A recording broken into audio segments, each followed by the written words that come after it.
কয়েকদিন হইল একটা নিউজ তোমরা শুনতে পাচ্ছ যে এই বছর বিশ্ববিদ্যালয়ে এত সিট বেশি বা এত আসন বেশি যে তোমাদের এর থেকে পরীক্ষার্থী কম। তো এইটার আসলে বাস্তবতা কতটুকু এটা নিয়ে আমি কথাবার্তা বলবো এবং তোমাদের আসলে এইসব নিউজ থেকে একটু সচেতন হওয়া উচিত।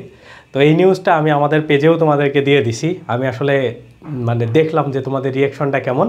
তো দেখতেছি মোটামুটি তোমরা সবাই এটাকে পছন্দ করে ফেলছো, কিন্তু অ্যাকচুয়ালি বিষয়টা এমন না।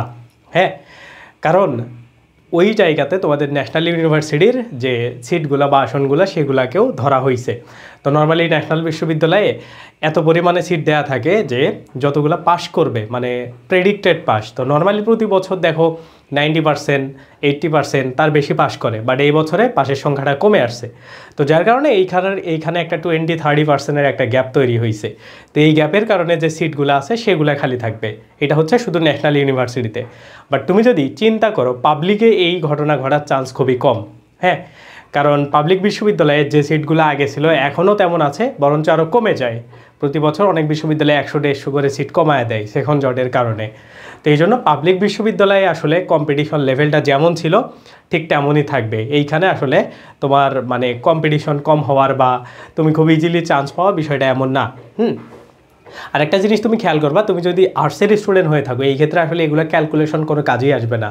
কারণ আর্টস থেকে প্রায় তুমি যদি খেয়াল করো যে কমপক্ষে 30,000 স্টুডেন্ট প্রতি বছর নর্মালি থাকবেই যারা খুব সলিডভাবে প্রিপারেশন নিচ্ছে, খুব ভালোভাবে। ওকে, আর আমি যদি হিসাব করি যে ধরো আর্টসে তুমি যদি সিট হিসাব করো, এর অর্ধেক সিটও তুমি নর্মালি পাবা না সব বিশ্ববিদ্যালয় মিলায়।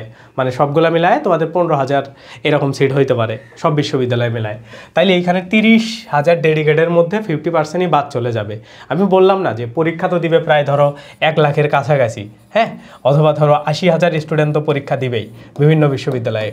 তো তার মধ্যে ধরো এইখানে 10,000 টপ 10,000 মন মতো সাবজেক্ট পাবে।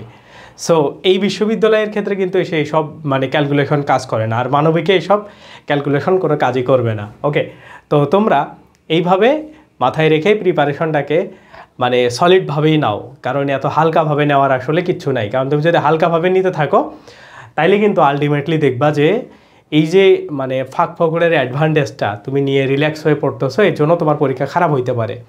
তো আমি নর্মালি এইসব বিষয় নিয়ে কথা বলি না, তারপরেও এই বিষয়টা দেখতেছি যে বিভিন্ন জায়গায় ভালোভাবে ঢালাও প্রচার করা হচ্ছে।